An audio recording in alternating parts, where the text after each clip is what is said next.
Hi friends, and welcome back to another opening repertoire video. This time we're looking at the Evans Gambit, one of the most fun and popular opening gambits to play against 1e45. I'm going to cover all my recommendations against all black's major responses, so by the end of the video you should have a complete working repertoire.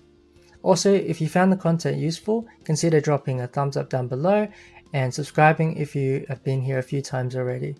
We have a lot to cover, so I'm going to jump straight into the video. I hope you enjoy.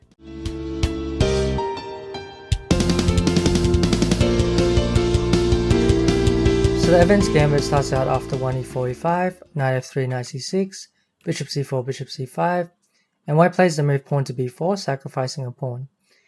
Here the idea of the sacrifice is to gain some extra time by attacking black's pieces, which will give us a lead in development and also give us some open lines for our pieces to attack.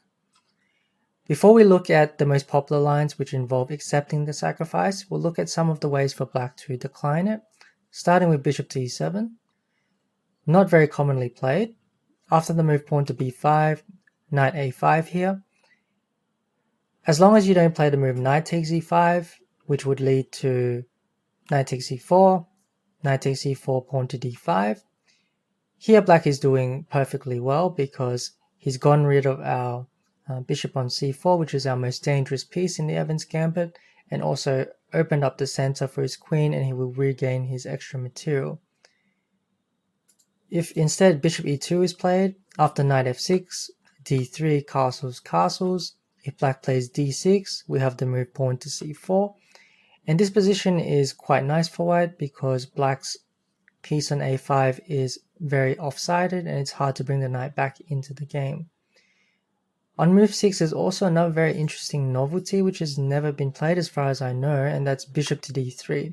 Sort of strange looking move, blocking the pawn on d2, but the idea is that after, let's say, d6, knight f6, the bishop is already protecting the pawn on e4, so we can just play rook to e1, drop the bishop back, and we can play d4 in one move instead of having to waste the tempo with d3. Another interesting option. But the most popular way to decline the gambit is to play bishop to b6, after which we play a4. And here black can continue in a number of ways. Knight takes b4 doesn't particularly work because here we can continue with a5, bishop c5, c3. Knight goes back, and in very typical Evans Gambit style, we play the move pawn to d4 to hit the bishop on c5. Pawn takes, and here instead of taking the pawn back on d4, which would allow black to play bishop to b4 check and sort of slow down our attack, we instead play the move castles, offering a sacrifice of a pawn on c3, which black can accept, so he can play the move pawn takes. But now we run into an idea which will crop up a few times in the Evans Gambit, and that's when you see a bishop on c5 unprotected. There's a lot of tactics involving the f7 square. So idea number one here is to watch out for the move bishop takes f7, king takes f7, and then queen d5 check. So just forking the two pieces, winning the bishop back on c5. King goes to e8. So sometimes you can even throw in another check on h5 to provoke g6 and then take the bishop. But here we can just capture the bishop right away. And as you can see, white has a lot of open lines and his attack continues. Also, don't forget that black can't castle, which is the most important thing in this particular case. So after castles, if black tries to move pawn to d3 instead, to sort of block our queen d5 idea, then we can continue with the move knight to g5, which is one particular option. There's also another option which I want to show you. But after knight g5, knight h6, we can play the move knight takes f7, knight takes f7, bishop takes, king takes, and queen h5 check. So again, like I said before, whenever there's a bishop on c5 unprotected, it's sort of vulnerable to these ideas of queen h5 and queen d5 check, g6, queen takes, and white is doing okay here.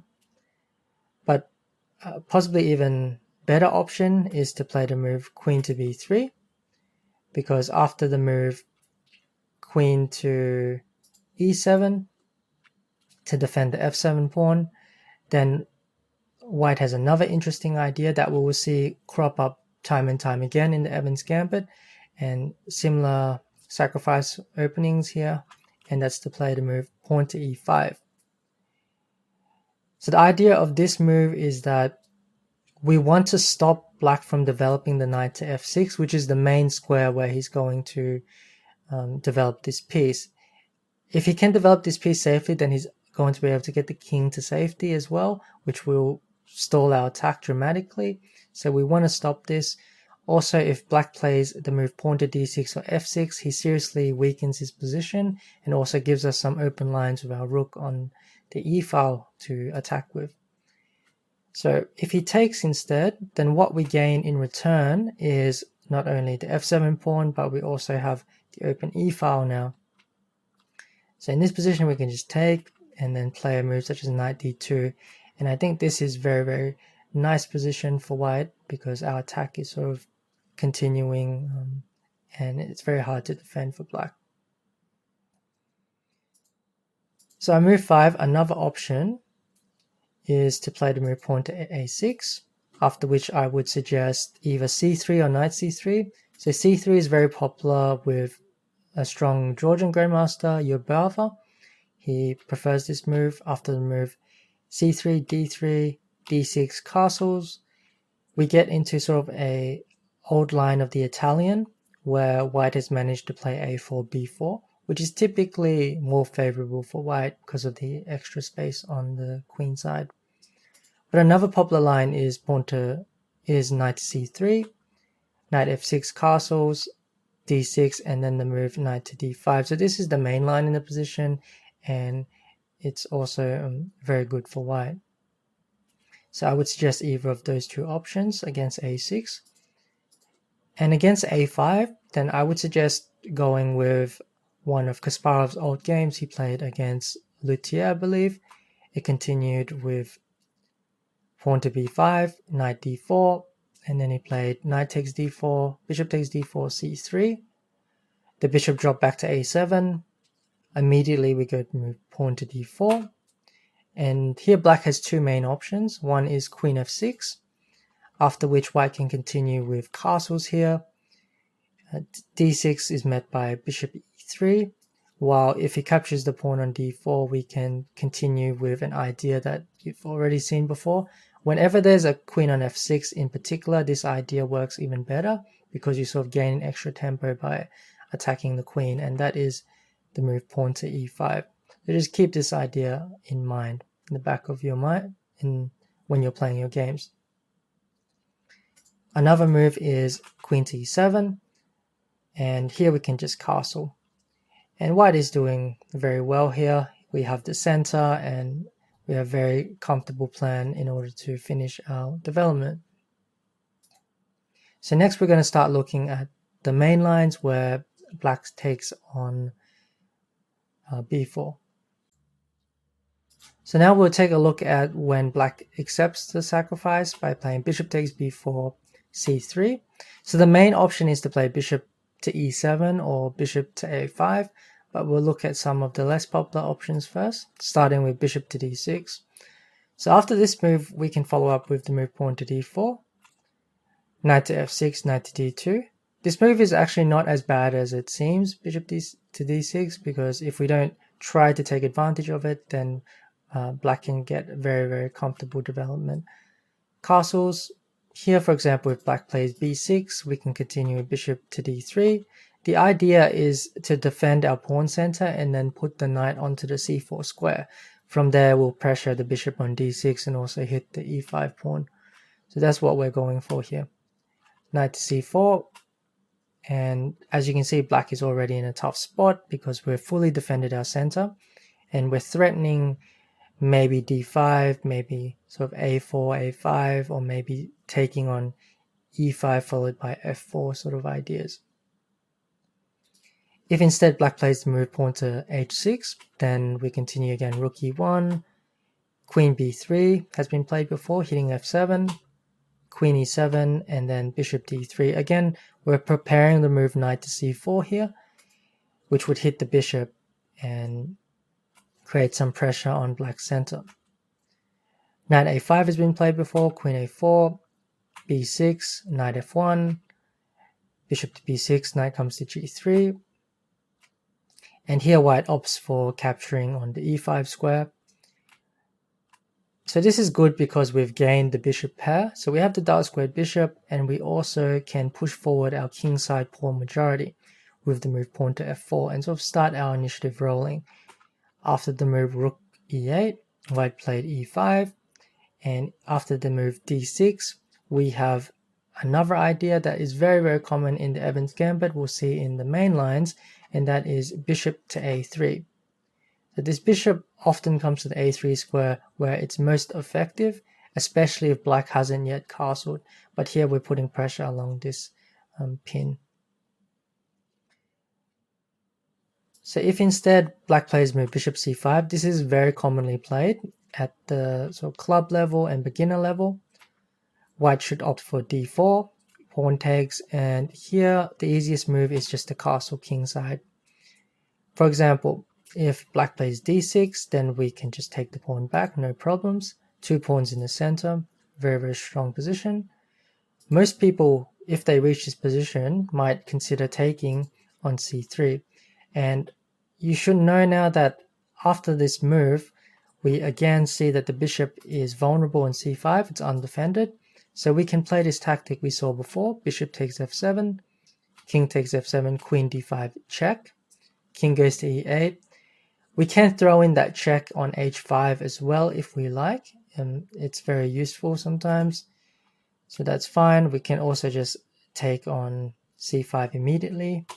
And let's say d6, queen takes c3, queen to f6. And here we see a move that we saw earlier before. And we don't want to trade queens, of course, because we're already material down. But instead we can continue our attack with the move pawn to e5. Okay, very key idea. So you want to break open the center before black is able to finish his development. Pawn takes, so if knight takes here, we can continue with rook to e1, for example. Knight e7, we could play knight takes e5, pawn takes e5, rook takes e5. And the threats are bishop a3, bishop g5 with a very strong attack. If instead d takes e5 is played, then we can play the move bishop to g5. So here queen g6 doesn't work because knight takes e5, queen g5, and then knight takes c6. So if black takes back, then we have a fork on the c6 square. So already here white is close to winning. If instead after bishop g5 queen d6 is played, then we just continue with knight to a3 here, followed by knight c4 and knight b5 with clearly big advantage for white.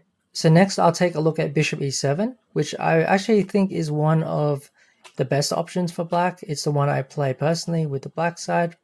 After d4, black's idea is to play knight to a5. And here you shouldn't take the pawn on e5, because after knight takes c4, captures and d5. So we saw this idea before where black captures our most dangerous piece on c4 and then hits out in the center. Black will win the pawn back and just have a very comfortable position there. So instead, after knight a5, you can play bishop to d3 as well, but I'm suggesting the move bishop to e2. I think it's a little bit better. Here after d6, our idea is to play queen a4 check, c6, and then take on e5. Pawn takes, and then just play knight takes e5. So we win our pawn back in this particular line. Knight f6. If black opts for b5, then we can play queen c2, queen c7, knight come back to f3, knight f6, castles, and we can just develop our pieces in a manner such as bishop to g5 or knight to d2 or h3. So all these moves are perfectly fine. And eventually we'll either want to play e5 or we want to play c4 to sort of put pressure on black's pawns. So if knight f6 instead on move 10 is played, then we can castle, castle, and here I'm suggesting to play the move bishop to f4. And so protect our knight, and eventually we want to, if we can, either push e5 or maybe even drop the bishop back and go for f4 depending on what happens. If on move 11 black goes queen c7, then you can even try something a bit more ambitious by playing move pawn to f4 here. Knight f3 is also playable, but I prefer this one. After castles, knight bd2.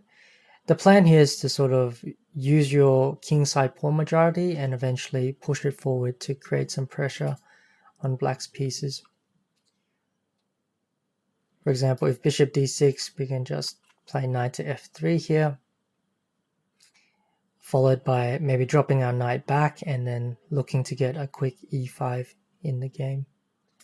If bishop e6, then again, knight to f3, followed by maybe moving the knight and pushing the f and e pawn. Maybe even knight g5 is a possibility if black is not careful here. So now we get into the bulk of the lines, which is after bishop to a5 on move 5. Here we play the move pawn to d4. And before we look at the options where black captures on d4 and other resources, we can look at the move pawn to d6 first. So this is less commonly played, but it's a very tricky line which you need to be aware of because it can cause you a lot of problems if you don't know how to answer it. I suggest to move queen to b3. After queen d7, I'm suggesting either to take on e5 or to castles. So if you take on e5, you can follow the game which I analyzed against Nigel Short and Ponomarev and get something similar to that. After bishop b6, which is a common idea black opts for here. So instead of taking the pawn back and allowing sort of bishop b5, bishop a3 type of ideas, black will play the move bishop to b6. And the idea is to go knight a5 and again win your most important bishop, which is the bishop on c4, which removes all the pressure from the f7 square. So here, instead of wasting time moving the bishop, we should play the move knight to d2, knight a5, queen c2, knight takes, and in that particular game, black played the move d5, and this is where Nigel played a move bishop to g5 and managed to continue his initiative going forwards. So instead of attacking, try to always find a way to get some sort of counterattack. Of course, black can't capture the knight because rook d1 would attack the queen and also threaten back rank mates. But instead, white can also just castle. And let's say after bishop b6, I would recommend knight d2. So bishop b5 is a tempting move here on move 9, but it doesn't actually work because after a6, bishop a4, it does look like you're threatening d5, but after the bishop goes back to a7, you play d5, you're met by the move pawn to b5 here, which creates a counterattack, and your bishop is actually trapped. After pawn takes, queen takes, black will win the bishop back with the bishop pair, and he's solved most of his development problems as well. So this is not what you want to go for. So that's why you play knight bd2 instead. Knight to a5, so hitting our bishop, looking to win that bishop pair. Knight takes c4. Queen c6 has been played before. And here, for example, we have to be quite careful because if we just take on b6, take on e5, and take queen a4, for example, we can find ourselves in maybe a slightly worse middle game to end game, which is not always what we want because it can be very difficult to win this type of position. Okay, we have the opposite color bishops and some attacking chances, but overall I think black is doing okay here. So after queen c6, queen d3 is more commonly played with the idea of just maintaining the pawns in the center.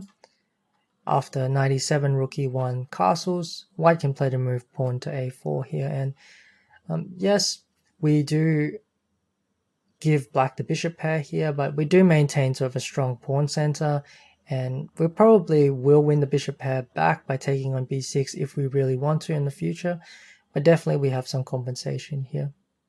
So I think this is okay. So now we'll look at the main and most interesting lines for white in this opening, which start after bishop a5 d4.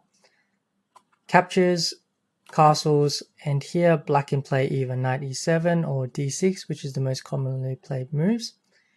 For example, d6. Then we can play either queen b3 or capturing on d4. So my problem with the move capturing on d4 is that black has this very interesting try bishop to g4. And I did find some very interesting lines here. After bishop to b2, there's a very interesting perpetual line after queen f6, queen b3, very forcing as well. So black certainly needs to know what he's doing, because after bishop takes f3, we have queen takes b7. So hitting the rook and hitting the knight. And here, the next moves are all entirely forced. Rook b8, queen takes c6 check, king goes across, and we don't capture the bishop on f3. Instead, we play the move bishop to b5, going for a counterattack and counter threat on d7 square. The best way for black to defend against this is to play the move queen to e6, threatening, again, a counter threat by going queen to g4 and then queen to h3. So we need to watch out for this. We can play the move pawn to d5. Bishop takes e4, a very strong move here by black. If he doesn't play bishop takes b4, I think he's in some trouble.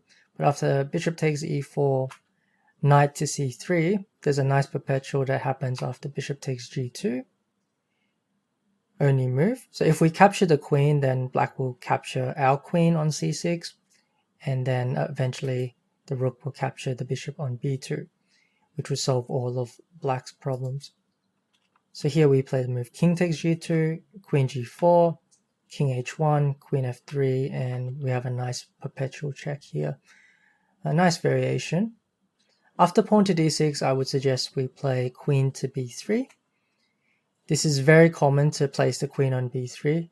Not only does it unpin from bishop to g4, but it also exerts immediate pressure on this f7 pawn. For example, if black plays queen to e7, then we can play the move pawn to e5. So we've seen this idea already a number of times.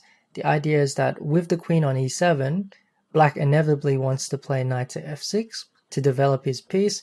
So we're playing this move pawn to e5 in order to open some lines for our pieces. If he takes with the pawn, then we take here on d4, opening up lines on the d file later, and also bishop a3 is an option, as well as knight c3 and knight d5 later on. So this is excellent for white. If he takes with the knight, then we can play knight takes e5, queen takes e5 is met by bishop takes f7 check, king f8, and here we can continue with pawn takes d4. For example, queen f5, bishop c4 gives white a great position again, because the black king can't castle, so we have an attack with the king in the center. So if instead black opts for the move queen to f6 here, then we can play the move pawn takes d4. If bishop b6, then we have bishop to b5, king goes to f8, pawn to e5 again. Again, we're putting pressure on the black pieces. Remember, if the queen goes to f6, then we always have this e5 move, sort of gaining a tempo and attacking the queen at the same time, which is very important to keep in mind. If knight e7 instead on move 9, then we have the option again to play pawn to e5 and gain a very dangerous attack. Here we could even play the move pawn to d5 instead of capturing. And again, white has a very dangerous attack. Also, queen a4 is coming, which might pick up the bishop. If on move 7, black opts for d takes c3, then we can play queen to b3. Queen f6 again is met by bishop to g5, or even e5 here. Queen goes across, knight takes c3 is also good. Bishop a3, castles, rook d1. So white has plenty of compensation here. But bishop g5 is also good, followed by knight takes e3. And maybe some knight d5 ideas to follow. Gives white a lot of compensation to play with. If instead queen e7 is played, then we can go knight takes c3, bishop takes c3, queen takes e3, knight f6. And here we can play the move bishop to a3, hitting the queen, stopping black from castling. So if your opponent is just about to castle, try to apply as much pressure as you possibly can. Pawn to d6, and by now you should be very, very familiar with this, and that is the move pawn to e5. Hitting the knight again. This time the bishop is exerting pressure along this diagonal, and as you can see, white already has a very, very strong attack. So another option for black is to play knight to e7 on move 7, and from this one you can continue with pawn takes d4. So you can play the move knight to g5 here, which has been played before, and it can turn out okay, but I don't particularly like the main line, and that's the reason why I'm not suggesting this one. So knight e5 is okay, because after knight takes f7, takes, queen h5, king goes to g8, we take on a5, and let's say d5, we take on d4, followed by knight c3. So some type of position like this is totally fine. I have no worries with this, but the main problem is after the move pawn to d5. So after this one, the main line continues to take on f7, king takes f7, and then we take on d5. Black plays knight e5, and then bishop to b3. So you can definitely play this line. Just know that the main line is probably no advantage at all for white. But if black doesn't go into the main line, which is pawn takes c3, which a lot of people might initially not want to go into because it doesn't look like the most obvious move in this particular case. A lot of people might play anything else but pawn takes c3, in which case you will get some sort of dangerous attack against the king. You will be a piece down, but I think objectively you're fine in pretty much every single line here. For example, knight f5 you can take, and we get some very, very interesting positions. After d6, king f8, for example, we take on c7, bishop takes, and then play knight c3. And we can see this position we're a full piece down, but objectively white is doing absolutely fine just because the black king is stuck in the center, and it's still very hard for black to organize his pieces in a safe manner. And even the computer agrees that white is doing quite well here. So you definitely can go for this if you want to. Another move might be knight to g6, after which we can play f4. Knight goes across, f5, knight goes back, and pawn takes d4. And as you can see, again, white is picking up at least a knight in this particular case. Knight takes d5 is met by queen h5 check as well. So the only real option after d5, knight f7 takes is to take on c3, after which white will answer with the move pawn to d6, and it becomes very, very forcing line, and one I'm not sure that white has any advantage at all. Rook takes d1, bishop to a3 must be played here, and the problem with white's position is this pawn on c3 is causing us not to be able to develop our knight on b1. At the same time, we can't develop the knight to a3 because our bishop needs to defend the e7 pawn. So there have been some interesting games here where white has tried to sacrifice exchange as well and go for some winning tries, but they don't quite seem to be enough. And yes, the game eventually sort of petered out into a draw. But you can definitely give it a go, but it's not what I would recommend. Instead, on move 8, instead of knight g5, I'm going to be recommending just a simple recapture on d4. And after the move, pawn to d5 here. So d6 is a mistake, by the way, because after knight g5, white is winning on the spot now. For example, d5 is met by pawn takes, and knight f7. King takes, and queen f3 check is already completely winning for white. Queen f6, bishop takes, bishop e6 has been played before. takes, and then d5 check. White went on to comfortably convert. And after castles, then we have queen h5 hitting the f7 pawn as well as the h7 pawn, and here white is also picking up a lot of material after h6. Knight takes f7 would lead to all sorts of mating threats. If d5 instead, pawn takes, knight takes d5, bishop to a3 is what I would recommend. Of course, we need to stop the king from safely getting to the king side. Bishop e6 and knight bd2. And here I think that white has adequate compensation for the sacrificed material. The king is still stuck in the center for the time being, and we have some very comfortable squares for our pieces. We can play the knight into e4 later, knight to g5, knight to c5, queen comes to b3. So I think we're doing okay here. So I hope you enjoyed this video on the Evans Gambit. So go out there, try these lines out, and let me know in the comments below how they went. Thanks for watching, and I'll catch you on the next repertoire video. See you then.